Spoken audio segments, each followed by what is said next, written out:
Well, let me tell you something. I'm going to try my best in this screencast to get you to look at nuclear power with open eyes and an open heart and just try to understand what it has to offer and what its shortcomings are.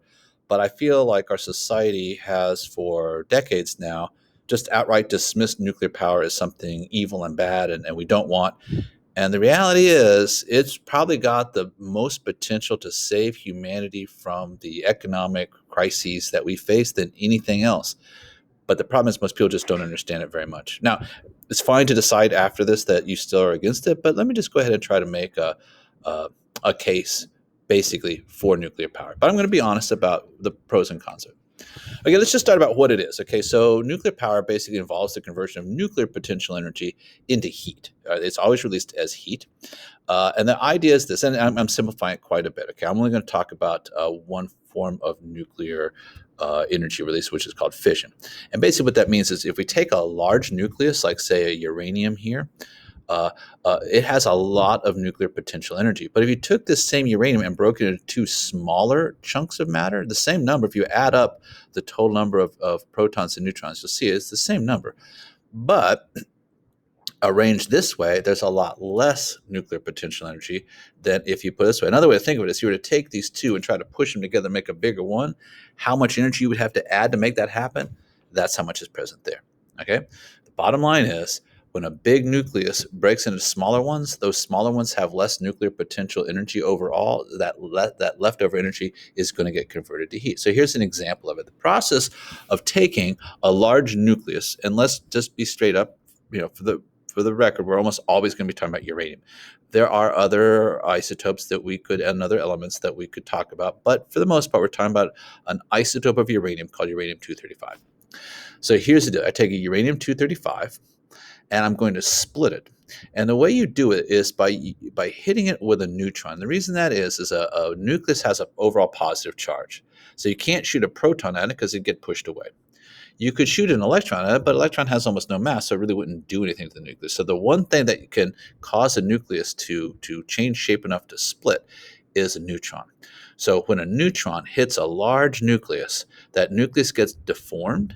And when it gets deformed, sometimes what happens is it breaks into two smaller pieces. It's almost like a droplet of water that gets whacked by a smaller droplet of water. It might absorb, but it might break into two smaller droplets. When that happens, we say fission has occurred. So fission is the splitting of a large nuclei or nucleus into two smaller nuclei. And in the process, remember, there's more nuclear potential energy here than there is here, so there's going to be energy released. All right. Now, in order to get enough energy to, say, run a power plant and give people electricity or make a bomb, you need to establish what's called a nuclear chain reaction. Now, remember, it's neutrons that cause fission to occur. When a neutron hits a large nucleus like uranium-235, it can cause it to split or undergo fission. So here you go. A neutron comes in, hits this uranium. The uranium splits into two smaller pieces. Now, what happens is, there's certain isotopes like uranium-235 that when this happens, they give off neutrons.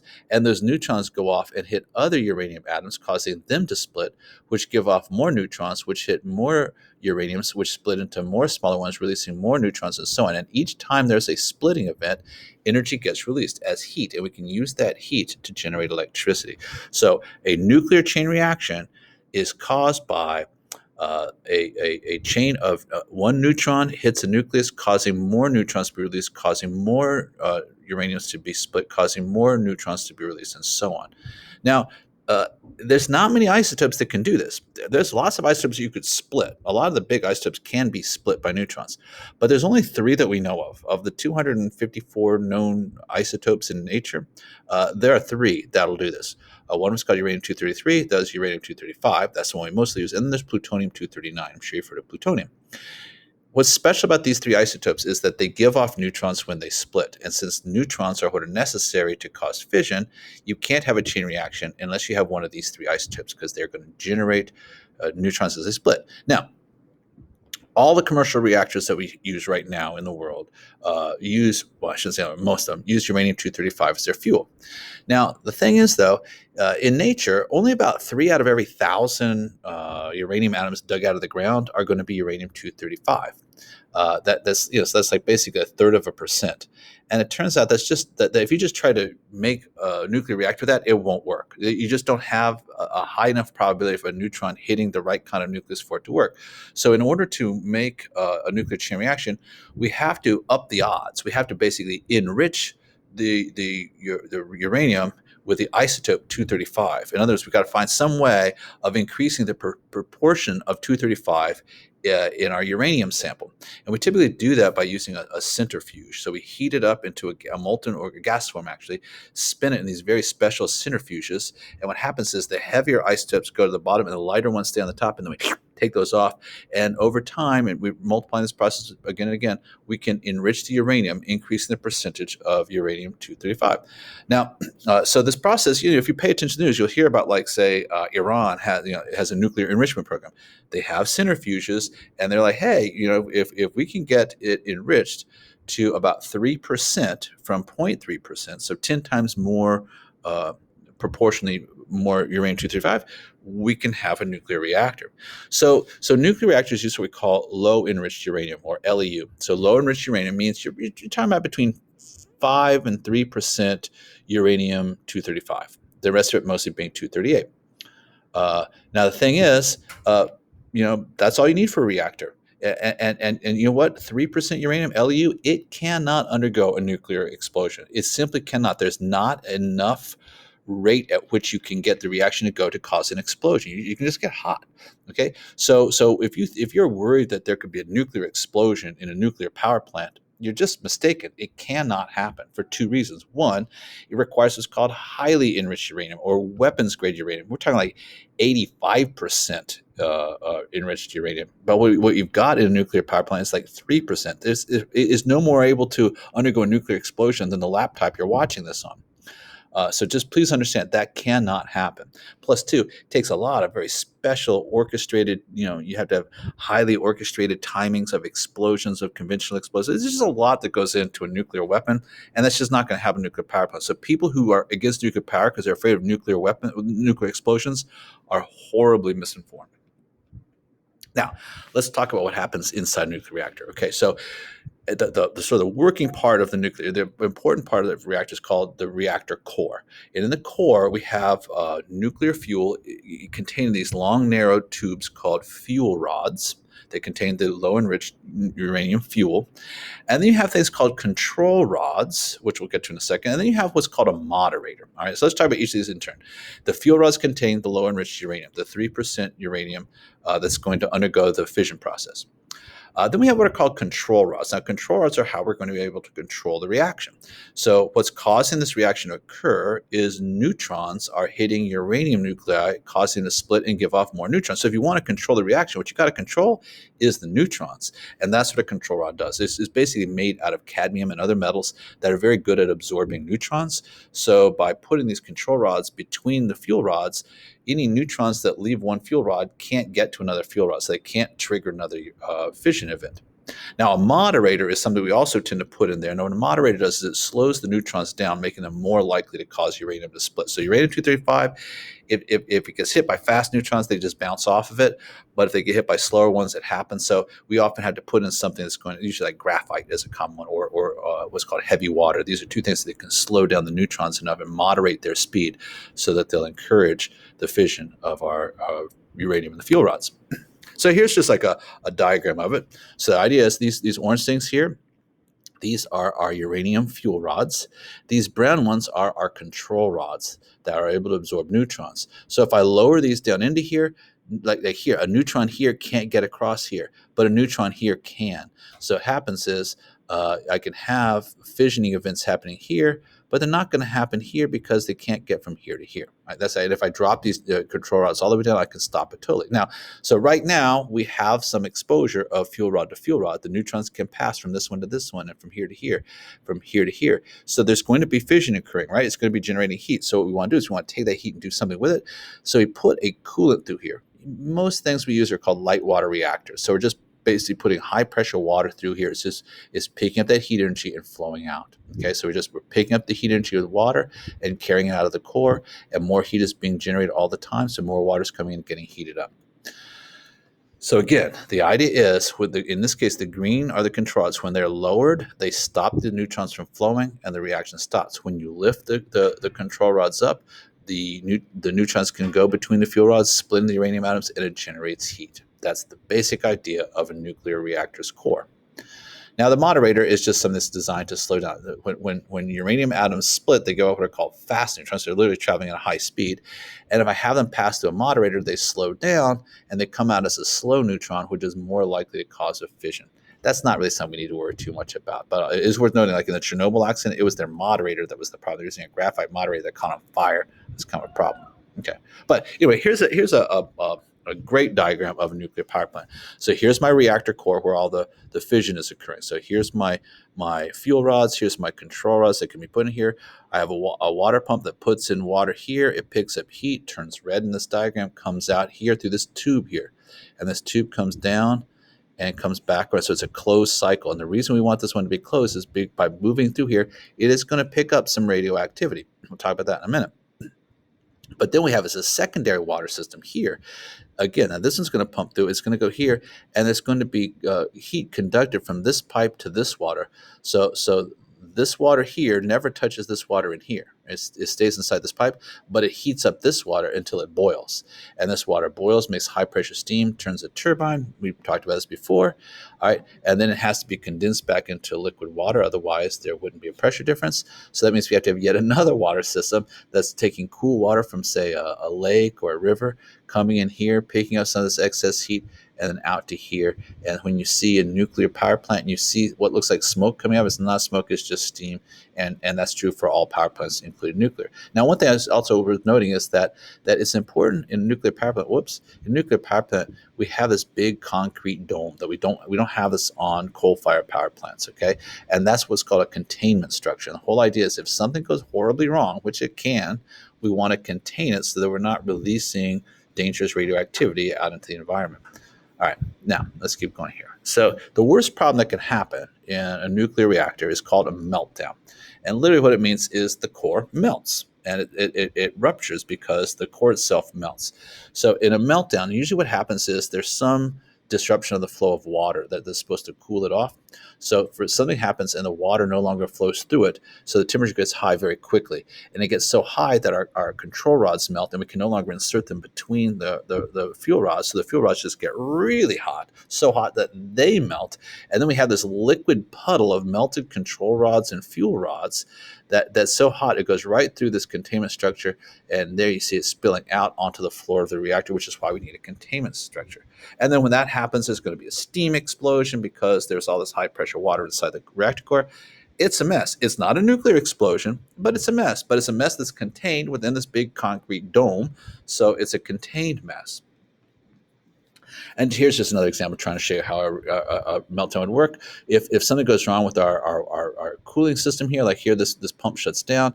I'm not cooling this now. This is going to get hot, and as this gets hot, we're gonna basically have a breach here, and then this is going to get so hot it's going to melt. There it goes. It melted, and then we're going to end up with a puddle of liquid fuel, nuclear fuel, on our floor. Now, this containment structure is supposed to be very strong. What you're seeing here is a jet launched by a rocket into a sample of this concrete. And you'll notice the jet does not come out the other side.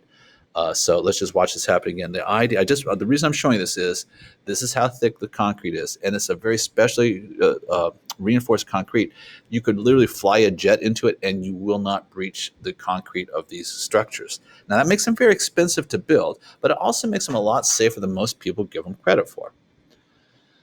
Now, there have been nuclear accidents, and this freaks people out. It freaks them out a lot more than it really should, and I just want to walk you through them and just put them in perspective for you. Look, I'm not saying nuclear accidents aren't bad. I'm not saying they can't happen. They can and they will, right? That's part of the deal. Although there are new designs that cannot melt down. I should point that out. But conventional reactors can. So let's just look at this. There are 3 accidents that have happened with commercial power plants. The first one that happened was in 3 Mile Island in the 1970s, early 80s, I forget. And basically, they were testing their cooling procedures, and they shut something down the wrong order, and they got a partial meltdown. It released some steam. A little bit of steam got out into the community. But when they analyzed, okay, we know how much radiation people got exposed to. What are the odds anyone died from cancer later on? The answer was zero. Nobody died ever. Okay, it was long past, and it killed nobody.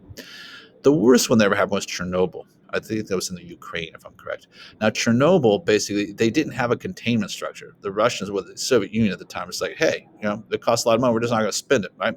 Well, that was a bad idea. So it's basically like building a nuclear reactor in a Costco building, and they had a problem, and they had a meltdown. And in this case, it blew the lid right off the building, and then the graphite moderator caught on fire and jumped just gobs of radioactive material all over the area. It killed about 50 people, like directly within a week of it. Most of the people who worked there, and some people in the town nearby. Like the radiation circled the northern hemisphere. Okay, I got exposed to it. Everybody got exposed to it, right? But the amount we got exposed to is really small. And the World Health Organization has, tried to estimate how many people might have gotten killed by it over the years from cancer. And the number they come up with is probably in the vicinity of about 4,000 people. All right, you're like 4,000 people. That's a lot of people who died. It is a lot of people, but I'm going to try to have you put this in perspective. Now, the most recent one was Fukushima. Fukushima, basically, a tsunami happened. It basically disrupted, oddly enough, their power, and this caused them to not be able to run their pumps.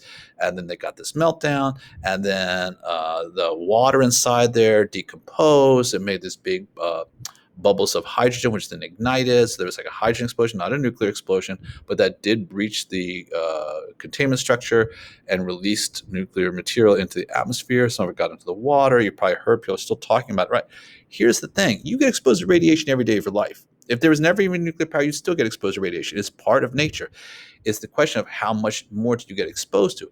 Now, when World Health Organization looked at this, what they've come up with is like, you know what? They think one person died from radiation exposure. It was a worker. 2,000 people died from panicking after it happened, but not from radiation. But they don't think anyone has or will die of cancer as a result of Fukushima. So that gives us a grand total of about 4,000 people have died as a result of nuclear accidents in the last 40 years. So that works out to be about 10 people a year. Okay. Now, consider this, all right? So the deaths caused by nuclear power is like, okay, we'll say 66 people a year. That's about what we've lost because we've been doing it for about 60 years. World Health Organization estimated that last year about 2.5 million, even more than that, 2.6 million people died from cardiovascular problems caused by often heart attacks that are directly caused by breathing in particulate matter, mostly PM 2.5 from coal. So 2.5 million people a year. Multiply that by 40, you got a lot of people. It's a killer, but we're fine with it, right? You have 4,000 people die over the course of 60 years, and people are like, I don't want nuclear power. Give me the coal. I don't understand it. Coal, and now we're only talking about people dying, right, from having health complications. We're not even talking about global warming, which, by the way, there's no carbon dioxide generated in a nuclear power plant. There's always carbon dioxide generated by burning coal or clean, natural gas. I'm just trying to say, nuclear power doesn't really pollute. You can have accidents, and yes, those are scary, but they're not nearly as scary in if you look at it with clear eyes than coal is. Now, let's just talk about coal for a second. What comes out of a coal-fired power plant? Well, PM 2.5. That's what kills 2.5 million people a year. Okay. It also gives off SO2, right? And that causes acid rain. And there's a lot of environmental damage caused by that. It gives off carbon dioxide, a lot of carbon dioxide. Like most of the global warming is caused by burning coal, right? Every coal plant releases tons of it. It also gives off traces of mercury, and that mercury then bioaccumulates in the aquatic ecosystems, and it builds up in the flesh of like tuna and whales and things like that. And there's also what's called coal ash. Like when you burn coal, there's like a lot of leftover stuff that just gets dumped like on site in these ponds, and it just gets out into waterways, and it carries all kinds of heavy metal, mercury, lead, cadmium, all this horrible stuff. It's really messy. There's a lot of pollution caused by coal. A lot. Let's check in with nuclear. Okay, nuclear does have its problems. Okay, the thing I'm most concerned with nuclear power plant is these spent fuel rods. So the thing is, when you put a fuel rod into a nuclear power plant, it's not necessarily that radioactive, but when you pull it out 3 years later, it's really radioactive. So radioactive, it like glows blue, like this weird effect happens. Okay, but it's still solid, by the way. Okay, it's not a gas, it's not a liquid, it's solid. So you're going to have to do something with this. Right? You're going to store it. Okay. But another thing you get that's of more concern is the water that pumps through the core. So as the water gets pumped through the core, the cooling water that goes through here, it's going to pick up traces of radioactive substances. It's going to become it's going to absorb neutrons and become radioactive for that reason. And so periodically you have to pump out this water and you have to clean it, just like changing the oil of a car. And you got to find ways of like trying to take these particles out of that water by using evaporation or filtration, flocculation, whatever. And then once you've gotten that stuff, you got to do something with it. It's nuclear waste. You got to do something with it. Okay. You got to contain it somehow forever. Okay. Now do you like my artwork? I like my artwork. Okay. I was pretty happy with this one. Okay. I nailed it. Okay. So here's the idea. Although this guy does look a little bit creepy to me in retrospect. Okay. Here's the thing. Here's a fuel rod. It's got low enriched uranium in it, right? It's got 3% uranium in there. You can literally hold one of these. I went to a place where they made these things and they handed me one. They said, go ahead and hold it. It's fine. Okay. Is it radioactive? Yes. Is it going to kill you? No. It's giving off alpha particles and a little bit of gamma, but it's not going to kill you. You could literally sleep with it for the rest of your life and you wouldn't get cancer. Now, take that same fuel rod, put it in a nuclear reactor for 3 years until it's not really producing more energy. When you pull it out, if you try to do the same thing, you die within minutes, okay, or hours. It's so radioactive afterwards. And that's because these small nuclei are very, very, very unstable. So they give off radiation at a very high rate. But it's still solid. So you have the solid tube of metal that contains these now fission fragments in it, and you're going to have to put it someplace so it doesn't kill people. Well, guess what? There's a lot of smart people, and they're like, you know what? I got an idea. I just froze for a second. Let's put it in these concrete drums. These drums are really high tech. There's all kinds of safety measures within safety measures within safety measures inside these. They're on a concrete slab, so we can verify there's no liquid coming out of them. This is what we do. Now, it basically, these things pile up over time, okay? But guess what? Nothing gets out of them. So you put the nuclear waste in here, and people go, nuclear waste, okay, great. Look at that guy. He's not getting exposed. He's not wearing a moon suit. Why? There's no radiation coming out of it. On the inside of it, yeah, there's a lot of radiation. On the outside of it, there's not. And it can be inspected. It can be maintained indefinitely for thousands of years if that's what we need to do, which is what we'll need to do. And a lot of people go, well, how do we take care of it for 1,000 years? Okay, there'll be a world 1,000 years from now if we use nuclear power. If we keep using coal, there isn't going to be one. Okay, so we need to rethink our approach to the pros and cons of this particular type of energy. Now, a lot of people say, well, you're going to have to do it you just can't pile up on site. So you need to have some long-term storage facility. Well, the United States built one called Yucca Mountain. They built it. But in America, you have these different states, right? So the state of Nevada, where it was built, said, you know what? We're not going to let you bring it into our state. You know, we get to say what can and cannot come into our state. We're not going to let high radioactive, high level radioactive materials in. So America spent billions of dollars building this awesome high tech facility, and we can't use it because again, they're like, it's radioactive. We don't want it, which is really tragic. So now take a look at this. The reason I'm pushing nuclear on you is this one. Look at this graph. This is how electricity is being generated as of 2015, okay? And look at this. Fossil fuels, which make all those problems I talked about, are 66% of what we use.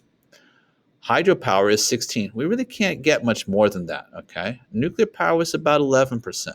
But look at wind and solar. They're tiny amounts. Like, if you say, I don't want nuclear, I don't want to increase this, and I'm telling you, you can't increase hydro. There's just no way of doing it. There's no more rivers to dam, really. Do you really think that these are going to swing all the way over to here before we destroy ourselves with carbon dioxide? I don't think so. I'm here to tell you that technologically we can't do that. Technologically, it's not even technological, it's just economically. We could decide, you know what, we're going all nuclear. This could easily go, and you can say goodbye fossil fuels, hello nuclear fuels. We can do this. We have the technology. We do not currently have the technology to make wind and solar take up the difference. That's why I'm pushing nuclear. In time, yes, nuclear could save us in the short term while we develop this technology in the long term. But if you're going to wait for this to get there, I'm afraid we're going to lose the race with coal.